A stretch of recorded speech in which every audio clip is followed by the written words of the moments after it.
พี่น้องเลยเนาะเปิดภาพมาอีกวันนี้ก็พบมาพ่อกันอีกแล้วพี่น้องเลยช่วงค่อยทำลงแรงเนาะกับบ่แรงปานใดดึกๆหน่อยพี่น้องเลยมื้อนี้ก็ได้บ่เตียงมาจะส่งตู้เย็นน้องพันเนาะกำลังฮอดเฮือนถึงซานเรียบร้อยพี่น้องเอ้ยน้ำก็ทันได้อาบอยู่เนาะสีไม่เมื่อยเนี่ยบ่เตียงกะจักมายังมาตุ้มมาตุ้ยน้องในช่วงนี้กะนอนก็บ่ค่อยเต็มอิ่มเนาะ10 กว่ามื้อเลยพี่น้องเอ้ยคือว่าไม่ตู้ป่วยนี่กะจักยังมาตุ้มมาตุ้ยอยู่เนาะเมื่อยแล้วบ่เตียงกะความดันจนขึ้นตรวจเบิ่งความดัน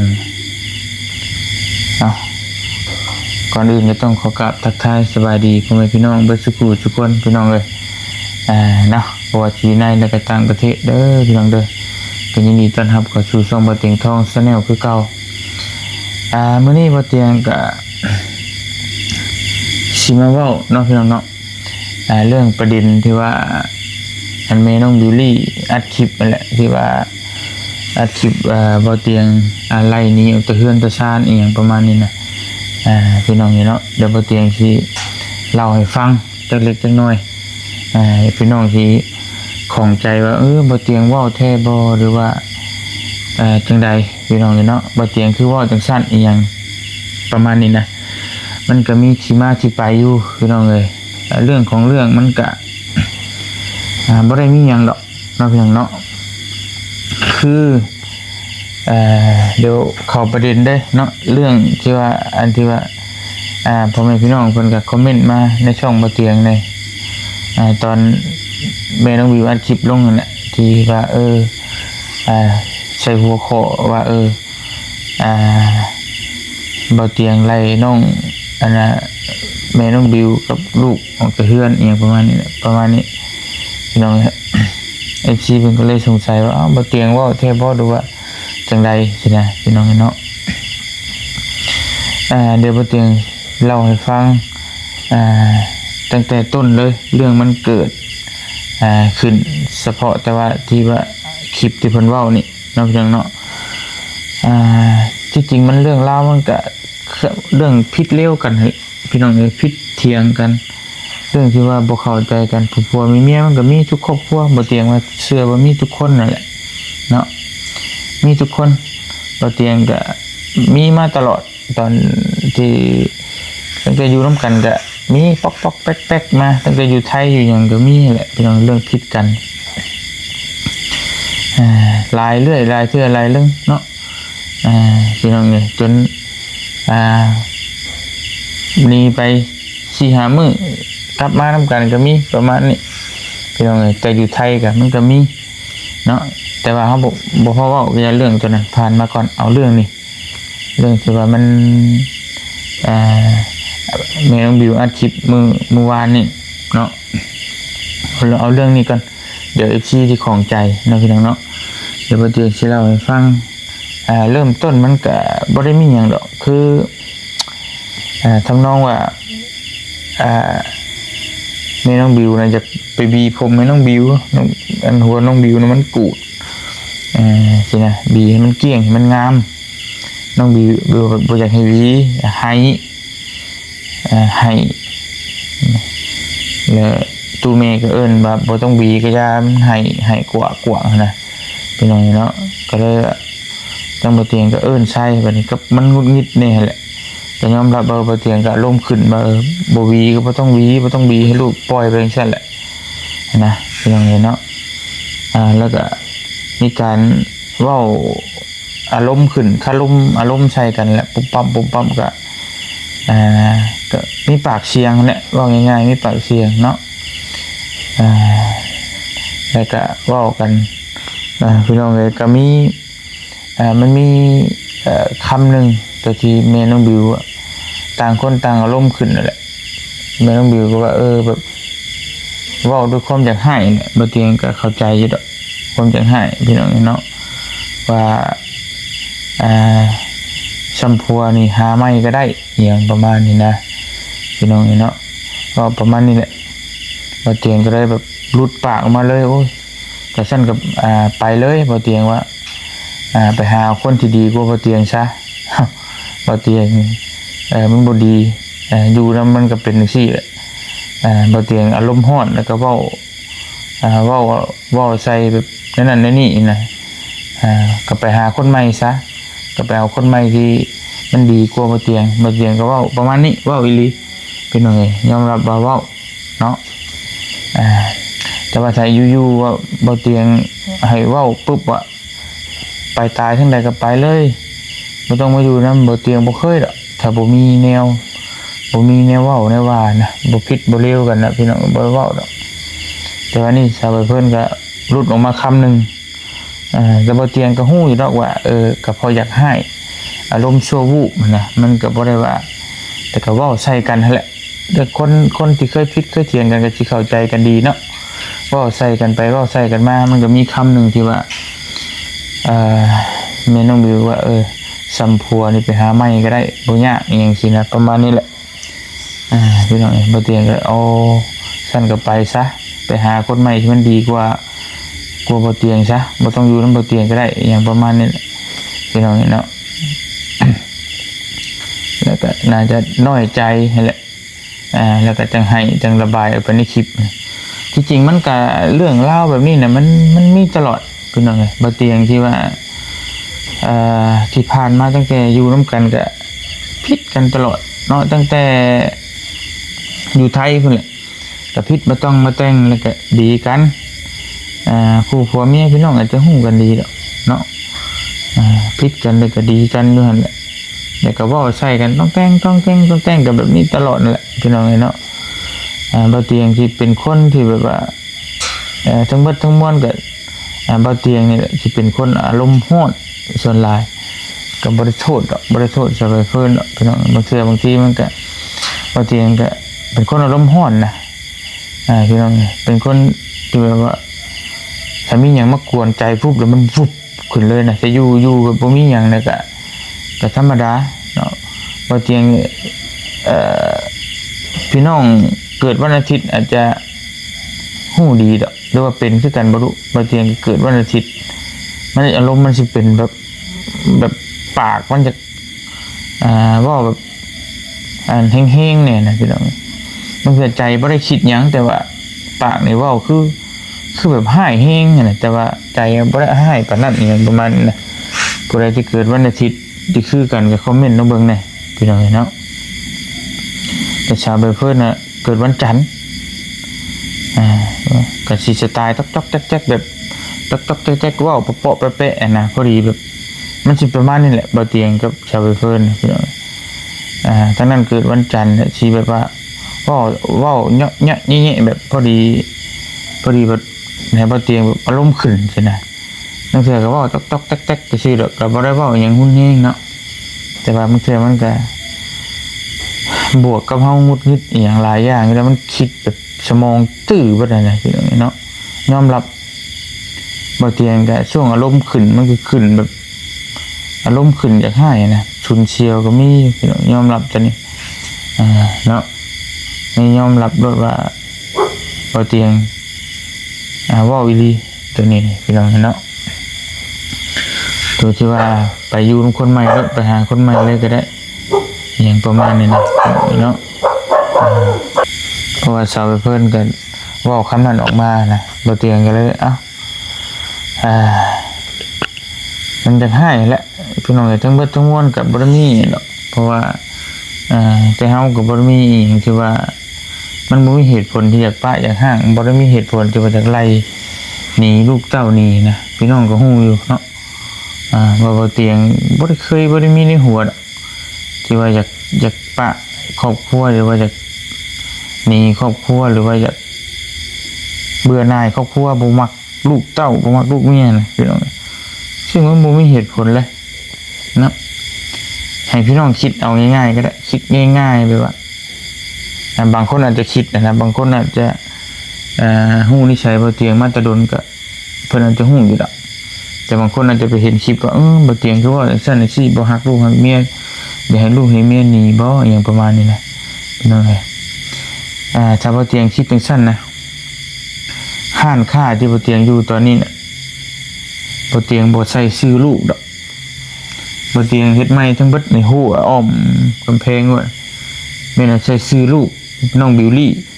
ห้านค่านี่จะใช้ชื่อลูกบิวลี่ยินดีต้อนรับนะพี่น้องเนาะแต่บ่เตียงคิดที่ว่าห่วงครอบห่วงครัวนะบ่เตียงเอาใช้ชื่อบ่เตียงเองแล้วก็เงินคำกำแก้วบ่เตียงหามานี่มีแต่ซื้อทองซื้อหยังให้เมียสมมุติว่าโฮมได้หลายเดือนโฮมกันก็ซื้อทองสิน1ซื้อแหวนให้เมียเอาให้เมียเก็บไว้เบิดนำบ่เตียงบ่ได้มีสักบาทได้แขนใส่นี่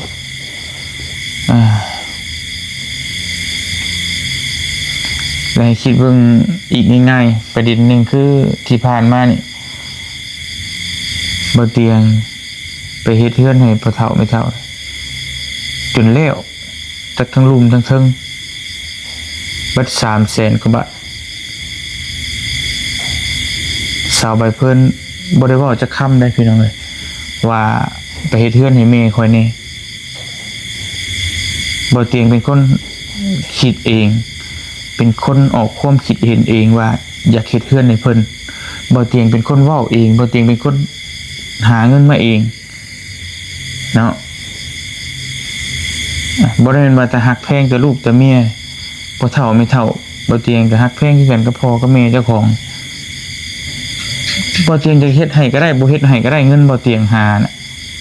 เป็นหยังบ่เตียงจะไปเฮ็ดให้เบิดเงิน 2-3 แสนให้พี่น้องคิดเบิ่งนั่นโดยที่เมียก็บ่ได้ห้องคอเด้อบ่เตียงไปเฮ็ดให้คนเดียวบ่ได้มีคนอื่นที่ว่าช่วยนำพี่น้องเนาะบ่เตียงเงินบ่เตียงผู้เดียวหามาเองเก็บหาเก็บชิปรวมมาได้ปีถ้าว่าเสียดายบ่มันก็เสียดายเงินคำบ่มีไผดอกบ่เสียดายแต่ว่าเฮา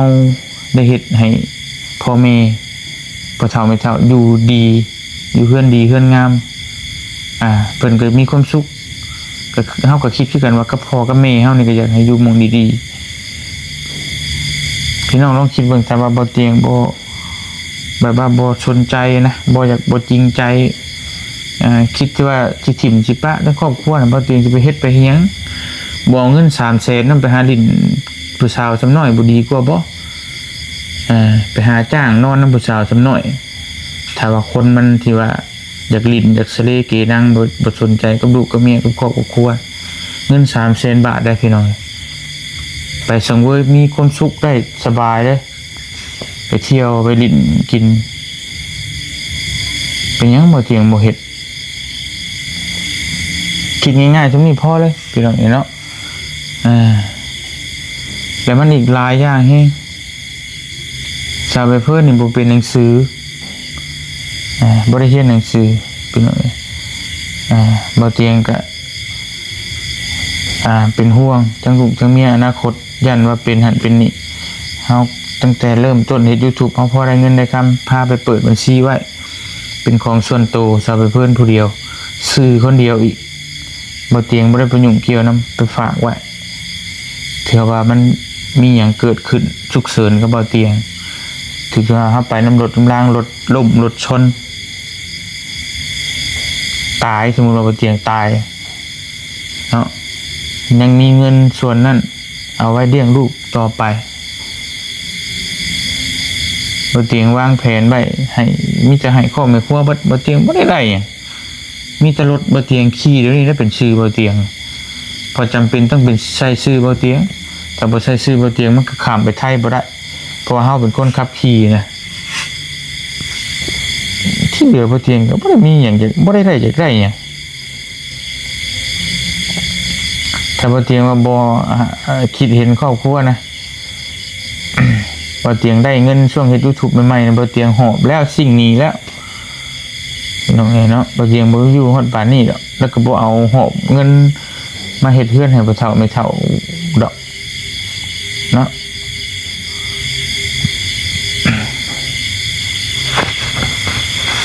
อีกหลายอย่างหลายแนวแต่บ่เตียงก็บ่อยากเว้าซื่อคือน้องก็แต่อันนี้บอกให้ FC บางท่านผู้เพิ่นเข้ามาใหม่เพิ่นอาจจะบ่เข้าใจเนาะ ว่าเห็นชาวเพื่อนบอกในคลิปนี่ยังคือว่าเป็นในนั่นเนาะอย่างประมาณนี้เลยแต่ว่าตัวนั้นกับบ่เตียงก็ยอมรับบ่เตียงว่าเอาแหละตัวนั้นในความที่คนมันอย่างให้เนาะเมียว่าแบบนี้เขาก็ว่าจะไปก็ไปหาคนใหม่ที่มันดีกว่าเขาประมาณนี้แหละเป็นอย่างนี้เนาะแล้วก็บ่เตียงก็เข้าใจแหละ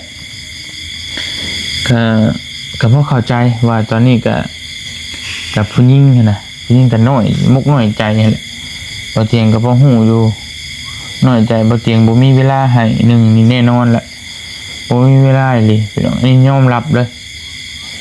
เป็นเดือนเป็น2 เดือนยังบ่ได้นอนกอดเมียน่ะอันนี้ก็ยอมรับเนาะมันก็น้อยใจตัวนี้แหละก็จมก็เว้านั่นแหละพี่น้องเอ้ยเนาะกับบ่เตียงก็ยอมรับบ่ขาดตกบกพร่องเฮาบ่ได้แบบบ่ได้สวีทสวานเวลแบบบ่มีเวลาให้นะกับบ่เตียงก็เป็นคนที่แบบบ่ค่อยอารมณ์ติกคือเฮาหาเงินหาค่ามาเองมาได้คือเรื่องกินเรื่องอยากนี่บ่เตียงบ่เคยขาดตกบกพร่องอยากกินหยังแซ่บๆบ่เตียงหามาให้อยากได้เครื่องหยังเครื่องออนไลน์อยากได้หยังสร้างเอาอยู่เพื่อนอยู่ซ่านนี่บ่เตียงบ่เคยอยากให้เมียอยู่ลำบากติดให้อยู่เย็นบ่ต้องให้ตากแดดตากลมบ่เตียงบ่เคยว่านิ่งไหลไข้เหนื่อยบ่เคยแบบเว้าใส่ว่าไปหาเฮ็ดเวียกเฮ็ดงานหาเงินหาค้ำช่วยกันบ่เตียงบ่เคยเว้าคือได้ลูกน้อยมานี่ยันเมื่อยยันหยังบ่เตียงก็จ้างสาวเงินมาอยู่นำได้มาขายเครื่องพร้อมอยู่นำเอาลูกเปลี่ยนจ้างได้สาวเงินก็บ่แม่นว่าเพิ่นมาซอยซื่อๆได้บ่เตียงก็จ้างน้องพร้อมเพื่อจะให้อยู่นำกันสิได้แบบแบ่งเบาในยันเมียลำบากแหละมีพอตู้เอาในซอยแน่แบบน้องลี่นี่บ่ได้เข้าโรงเรียนก็มาซอยน้องลี่ก็บ่เตียงก็จ้างถ้ามาเพิ่นมาอยู่นำกันเพื่อแบ่งเบาได้พี่น้องบ่เตียงก็เฮ็ดสุดละสำหรับที่คนหนึ่งเฮ็ดได้นะเฮ็ดให้กับลูกกับเมียแต่ว่ายังขาดตัวที่ว่าเฮาบ่ค่อยมีเวลาพาไปหันไปนี่บ่ได้ก็บ่ได้ค่อยมีเวลาให้หวานเวลอีหยังประมาณนี้แหละ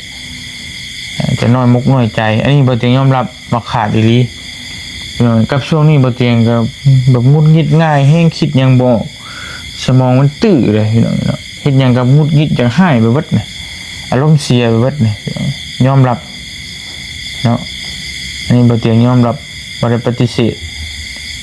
เว้าก็ว่าเว้าบ่เตียงลูกผู้ชายพอพี่น้องเนาะยอมรับแต่ว่าในใจนี่บ่มีดอกสิว่าจะอยู่จะให้เมียนี่คือมันบ่ได้มีความหมายหยังนะพี่น้องเอ้ยพี่น้องคิดแค่นั้นพี่น้องก็ฮู้ดีอยู่ใจบ่เตียงเป็นแบบใดคือบ่มีลูกกับเมียนี่พ่อแม่เฮาก็จักสิหาเงินหาคำมาให้ไผมันบ่มีแรงบันดาลใจนะนี่เฮาหาเงินหาคำเมื่อยมาเฮาบื่นดึกมาอยากได้วิวอยากได้อีหยังได้เงินมาพอได้เมียอยากกินหยังแซ่บๆลูกอยากกินหยังแซ่บๆอยากได้หยังแพงๆเฮาก็มีเงินซื้อให้ได้แต่ว่าถ้าสมมุติว่าบ่มีลูกบ่มีเมียบ่เฮาสิกำลังใจเฮาเฮ็ดไปเพื่อหยังนะพี่น้องเนาะมันก็บ่มีเหตุผลดอก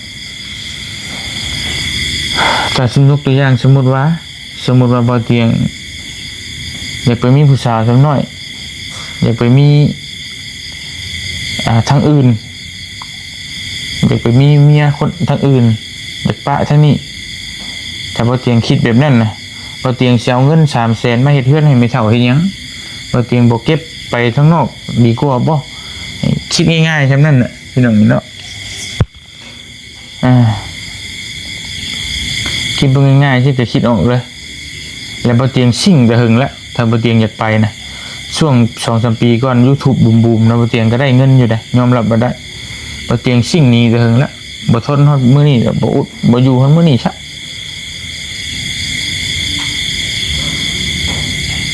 ก็บ่เตียงบ่ได้มีในหัวน่าสิอยากไปแบบนั้นน่ะพี่น้องเอ้ยบางครั้งบางคราวก็ยอมรับว่าเฮาไปแบบนี้มันก็ต้องมีคนเว้าคนคุยนั่นนี่เห็นผู้หญิงงามๆนั่นนี่เว้าบางทีเฮาก็ใจลอยไปนำเขาอยู่บางครั้งบางคราวนะแต่บ่ถึงกับว่าลงไปหอบผ้าไปอยู่นำเขาบ่ดอกบางเทื่อเขาเว้าหวานๆนี่ยังใช่นั่นนี่มันก็มันก็เคิ่มไปนำอยู่แล้วเฮาก็ตั้งสติได้แล้วก็บ่ได้ว่าสิปะให้ถล่มจนไปที่แบบว่าไปหอบผ้าหอบแพร่แล้วฮุบไปอยู่นำเขาบ่ได้คืออย่างนี้เนาะเพราะฮู้อยู่แล้วว่ามันอนาคตมันก็สิไปแบบใดนะแล้วบ่เตียงก็บ่ได้ต้องการแบบนั้นนะเพราะบ่เตียงต้องการบ่เตียงวางแผนไว้ในอนาคตคือเฮ็ดจังใดก็สิอดทนเลี้ยงลูกให้ใหญ่เลี้ยงพ่อเลี้ยงแม่ให้เบิดอายุไขเพิ่นหลังจากหันบ่เตียงก็สิหาประโยชน์ส่วนตนบัดประโยชน์ส่วนตนแบบใดอันนี้เขาหาประโยชน์ส่วนร่วมหรือส่วนนอกตนเองได้บ่เตียงเฮ็ดทุกมื้อนี่นะประโยชน์คนอื่นทั้งนั้นบ่เตียงบ่ได้หยังเลยนี่จะเอาไปให้คนอื่นหาให้ผู้นั้นผู้นี้แต่ว่าฮอดมื้อนึงบ่เตียงสิหาประโยชน์ส่วนตนประโยชน์ส่วนตนก็คือมุ่งหน้าปฏิบัติธรรมอยู่สงบจิตสงบใจอยู่คนเดียววิเวกดิบเล่นนั่งฝึกสมาธิให้บุญกุศลให้ตัวเองรุดพ้นนั่นแหละเนาะนั่นคือประโยชน์ส่วนตนนั่นคือบ่เตียงคิดไว้แล้ววางแผนไว้แล้วว่าต้องเฮ็ดไปแบบนี้ชีวิตคนเฮามื้อใดมื้อหนึ่งอายุแก่ตัวไปเฮาก็ต้องปฏิบัติธรรมถือศีลบ่อยู่ในวัดได้ว่าก็อยู่ในป่าในดอนวิเวกดิบเล่นอยู่ผู้เดียวบ่เตียงคิดว่าจังซี่บ่เตียงบ่ได้อยากได้หยังเลยอนาคตน่ะมีแต่ในหน้าตอนนี้น่ะก็อยากได้ให้ลูกให้เต้าดินดอนตอนหญ้าอาหารข้าอันหยังก็ไว้ให้ลูกมีแต่ให้ลูกทั้งนั้นลูกกับเมียก็บ่เกินกันบ่ได้ดอก28 29ปี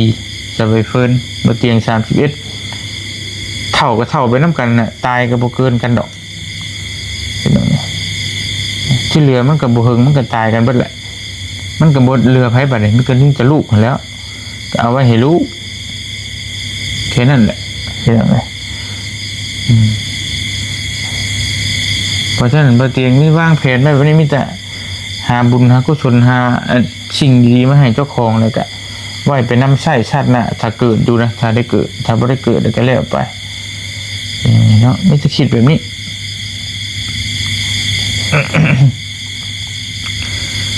เอาพี่น้องเนาะก็เรื่องราวมันก็เป็นประมาณนี้แหละอยากอธิบายคือให้น้องฟังเว้าไปยาวเลยไปนี่พี่น้องเลยก็เรื่องที่จะไปเพิ่นที่อัดคลิปที่ว่านะฮะได้คุณอาจจะของใจบ่เตียงเว้าใช่บ่เตียงก็เป็นคนแบบนี้นะพี่น้องบ่เตียงเว้าอียอมรับเนาะแต่ว่ามันก็มีผัดปากเสียงผิดกันแหละประมาณนั้น แล้วก็ในใจก็บ่ได้ว่าจากนั่นเราเว้าแล้วก็แล้วเนาะบ่เตียงก็เชื่อว่าสาวเพิ่นเว้าแล้วก็แล้วสิ่งที่ว่าอยากไปหาผัวใหม่อีหยังประมาณนี้เพราะว่าตอนมันอยากให้มันก็เว้าไปได้เบิดนั่นแหละพี่น้องประมาณนั้นคนเฮามันอยากให้นะพออารมณ์ดีมันดีแล้วก็มันก็มันก็คิดได้แหละสิ่งที่เขาบอกไปก็บ่มีหยังหรอกสิ่งที่มันมีคือไปโพสต์ลงใน YouTube แล้วมันไปชั่วสาธารณะแล้วมันก็เห็นบัดนั้นมันก็มีการเว้าการคอมเมนต์ได้บัดที่จริงก็เป็นเรื่องธรรมดาผัวเมียให้กันก็มีทุกคู่ทุกคนนั่นแหละบ่เตียง แต่ว่าเฮาบ่ได้เอาลงโซเชียลเฮาบ่ได้เป็นคนที่คนรู้จักหลายมันก็คือว่าธรรมดาแต่ที่นี่มันเฮาเป็นคนแบบนี้คนที่รู้จักหลายเป็นคนสาธารณะก็ว่าแม่นมันก็เป็นว่าเรื่องที่ว่าผิดกันเล็กน้อยมันก็คือว่าเรื่องใหญ่อย่างประมาณนี้นะพี่น้องเนาะคือยกตัวอย่างคือบางคนน่ะผัวเมียป้ากันมีถมไปในประเทศไทยประเทศลาวต่างประเทศมีปัดคนรู้จักกันนี่ก็พี่น้องเลยเป็นว่าเล่นปะห่างกันก็คือว่าเป็นเรื่องธรรมดาลองเบิ่งเอายูทูบเบอร์ชายบุญคนใดคนหนึ่งมีการปะกันเลิกลากันป้าเรื่องใหญ่เลยพี่น้องเท่ากับปะห่างกันคือกันแต่มันก็เป็นเรื่องใหญ่ทีนะเพราะว่าพี่น้องหลายแบบว่าเฮาเป็นคนที่คนรู้จักเนาะเป็นคนสาธารณะเรื่องอันเดียวกันกับคนอื่นเฮ็ดแต่เฮาเฮ็ดเด็กหน่อยก็คือเป็นเรื่องใหญ่อย่างประมาณนี้นะที่จริงมันก็ประมาณนี้แหละเรื่องราวมันก็บ่ได้มีหยังดอกผัวมีเมียก็ผิดกันเลี้ยวกันแล้วก็ดีกันพี่น้องเนาะประมาณนี้เรื่องราวมันก็บ่ต้องมาแต่งจากลูกนั่นแหละเรื่องเสือกับลูกบัดกับแม่ตู้นี่นั่นเสือแม่ตู้กับแพงหลานแพงกับแพงเกินแต่บัดนี้แม่อยากเฮ็ดหันเฮ็ดนี่ให้บัดลูกบัดให้ลูกให้บัดแม่ตู้บัดบ่อยากให้เฮ็ดหลานแต่มันก็ปอกแป๊กปอกแป๊กปอกแป๊กอยู่ประมาณนี้แหละพี่น้องเว้ายากบ่จริงจักสิเว้าได้เลยมันก็มาน้องต้องแต่งอยู่สินะพี่น้องเนาะก็มีแต่อดทนนั่นแหละอดทนก็บ่มีหยังดอกพี่น้องเนาะแต่ก็ดีกันพอเตียงก็คอโตพักผ่อนก่อนบัดนี้พี่น้องมันดึกมันดื่นน้ำบ่ทันอาบอยู่ดีมีแฮงบ่จุกูจุคนขอมขอบใจที่ให้กำลังแรงใจบ่จุกูจุคนเด้อพี่น้องเด้ออยู่ดีมีแฮงบ่จุกูจุคนพี่น้องเอ้ยมื้ออื่นก็พาแม่ไปหาหมออีกหมอนัดไปตรวจเบิ่งเลือดพี่น้องเอ้ยเนาะพักผ่อนก่อนอยู่ดีมีแฮงสบายดีเด้อพี่น้องเด้อ